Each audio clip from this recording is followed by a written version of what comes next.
Assalamualaikum warahmatullahi wabarakatuh. Halo teman-teman, kembali lagi dengan saya Mulita Mainurika. Nah, di sini kita sudah masuk ke bab yang ke-8, yaitu mengenai accessing command line. Nah, pada bab ke-8 ini kita akan belajar bagaimana sih cara mengubah bahasa di Debian. Kemudian kita akan berkenalan dengan basic terminal, serta kita akan membuat password root pada Ubuntu. Oke, teman-teman, langsung saja kita masuk ke materi yang pertama, yaitu mengubah bahasa di Debian. Oke, kita bisa langsung buka VirtualBox, kemudian kita jalankan Debian server yang sudah kita install sebelumnya ya teman-teman. Oke, jika sudah masuk dan sudah login ke Debian servernya, seperti biasa teman-teman, kita akan menggunakan yang full screen. Dan selanjutnya kita pergi ke aktivitas dan kita akan membuka terminal.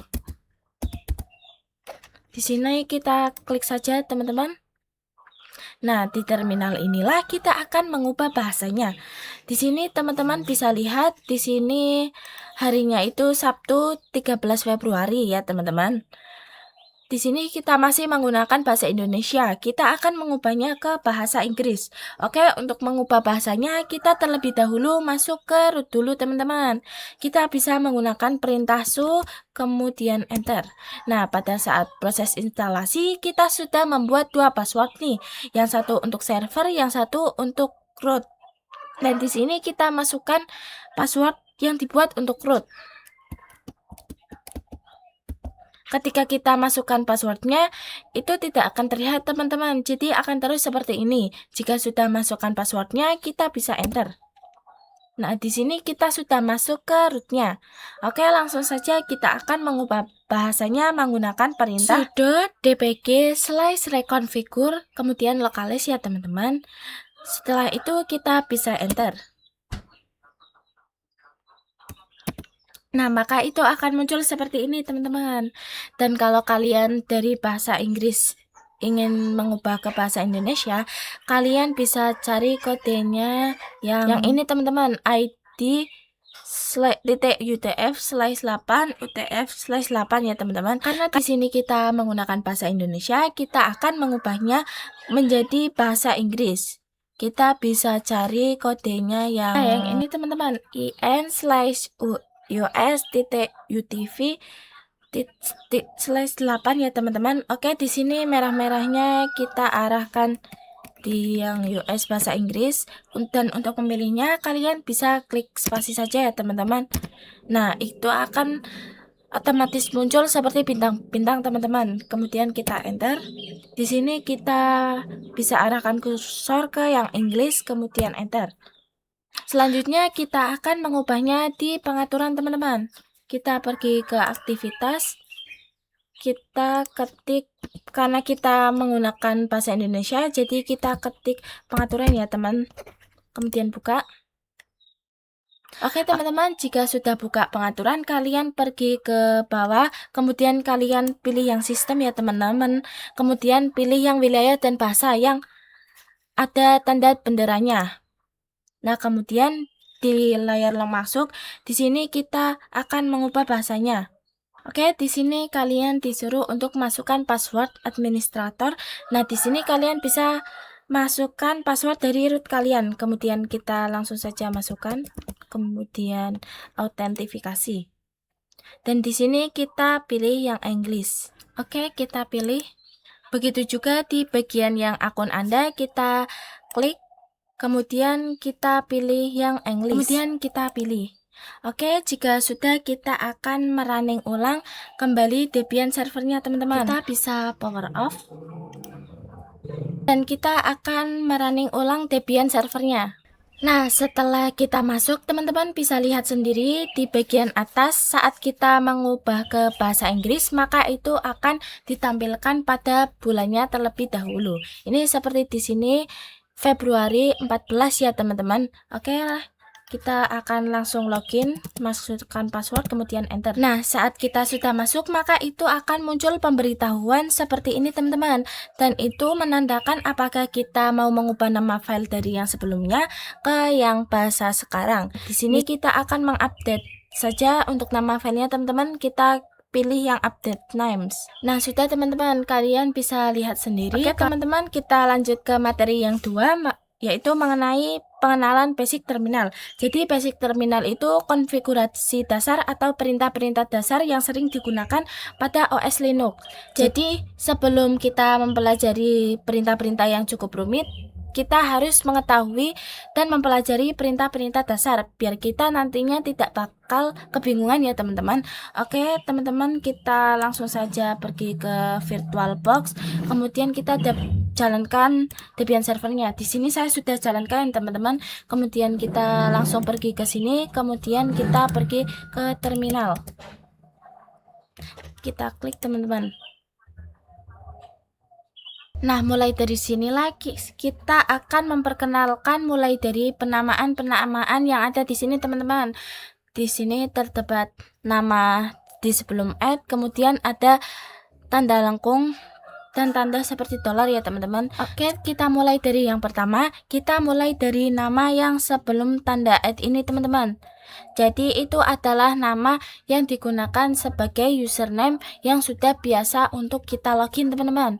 Dan kita sudah menempatkan password dan nama itu saat proses instalasi.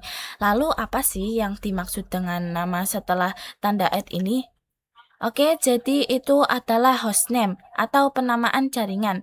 Jadi semisal si Debian server ini berada di Bandung, sedangkan saya sendiri itu ada di Semarang. Ketika saya ingin meremote si Debian server ini, saya menggunakan hostnya sebagai penamaan sebagai mariname root ya teman-teman.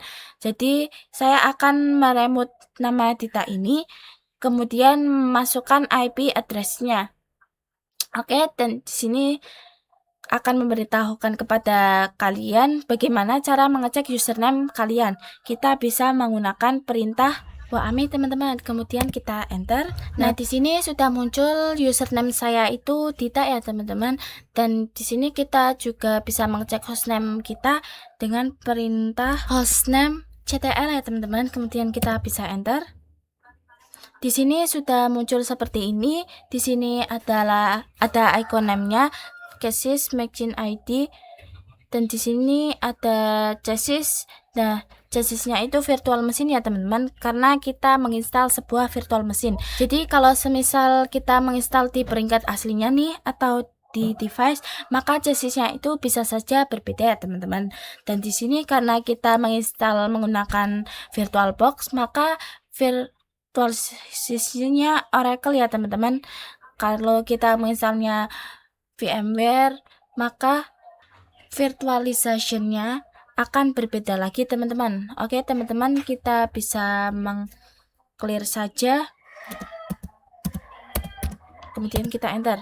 Oke, saya akan besarkan layarnya dulu ya teman-teman dengan CTRL terus plus, shift plus. Nah, oke, sudah. Jadi maksud dari tanda lengkung ini artinya menandakan bahwa kita sedang berada di home directory. Kemudian kita bisa menggunakan perintah pwd untuk merintah keberadaan kita sekarang. Kemudian kita bisa enter. Nah, di sini kita sedang berada di home/dita.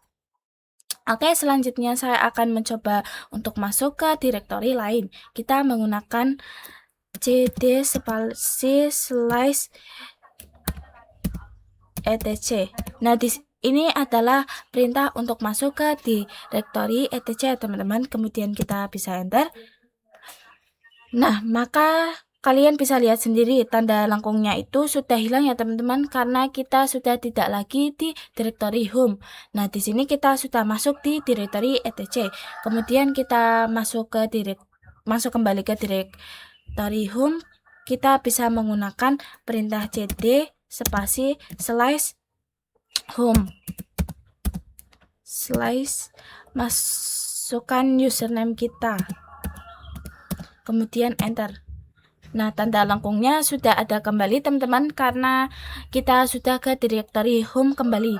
Lalu apa sih yang dimaksud dengan tanda atau tanda dolar seperti ini? Jadi tanda dolar seperti ini menandakan bahwa kita hanya memiliki hak akses sebagai user biasa. Sedangkan kalau kita ada tanda yang seperti ini, tanda pagar, itu menandakan bahwa kita memiliki hak akses sebagai user root atau hak akses paling atas. Oke, cara masuk ke rootnya itu kita bisa menggunakan perintah su kemudian enter.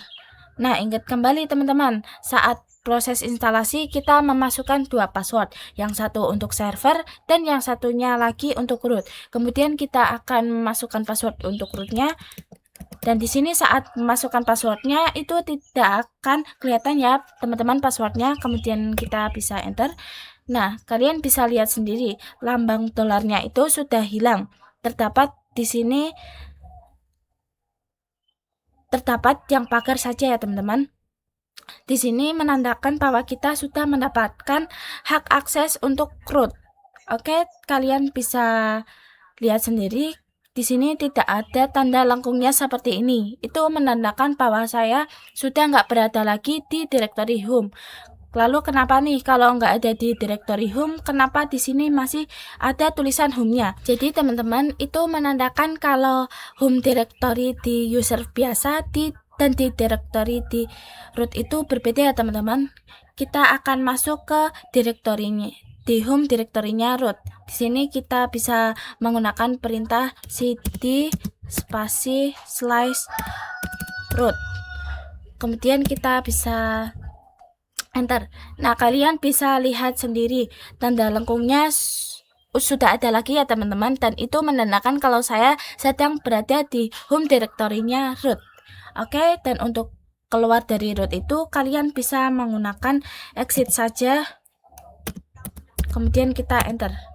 Oke, di sini kita sudah kembali sebagai user biasa. Oke, kita akan lanjut saja ke materi yang terakhir, yaitu tentang password root pada Ubuntu. Jadi kita ingat kembali teman-teman, pada saat proses instalasi Debian itu kan kita sudah ada parameter yang menyuruh kita untuk memasukkan password untuk rootnya. Sedangkan beda nih dengan Ubuntu. Kalau pada saat instalasi itu tidak akan parameter yang untuk memasukkan password untuk rootnya. Jadi kita akan membuat sendiri password untuk rootnya. Oke teman-teman, kita bisa langsung saja ke VirtualBox-nya. Kemudian kita langsung saja running Ubuntu servernya. Nah, oke deh teman-teman, di sini saya sudah masuk dan sudah login ya teman-teman. Nah, kalau di Debian itu kan kita bisa menggunakan perintah su, kemudian kita bisa memasukkan password untuk masuk ke rootnya. Sedangkan kalau di Ubuntu nih, kita kan belum tahu nih password dari root kita apa, dan kita juga belum membuat. Jadi di sini kita bakalan nggak tahu akan memasukkan password apa. Dan kita bisa memasukkan atau membuat passwordnya dengan perintah sudo kemudian passwd. Kemudian kita bisa langsung enter. Nah, sebelum membuat passwordnya, kalian masukkan password usernya ya teman-teman seperti biasa, kemudian enter. Nah, di sini kemudian kita akan membuat password untuk rootnya. Oke, di sini kalian bisa membuat passwordnya. Kemudian, nah ini emang tidak muncul tulisannya ya teman-teman, maka ini akan kosongan seperti ini. Kemudian kita enter, kemudian kita konfirmasi passwordnya. Kemudian kita enter lagi. Nah, di sini kita sudah berhasil untuk membuat ke rootnya. Oke, jika sudah membuat password rootnya, kita akan masuk ke hak akses rootnya. Kemudian dengan perintah su, kemudian enter. Nah, di sini kita memasukkan password root yang sudah kita buat ya teman-teman.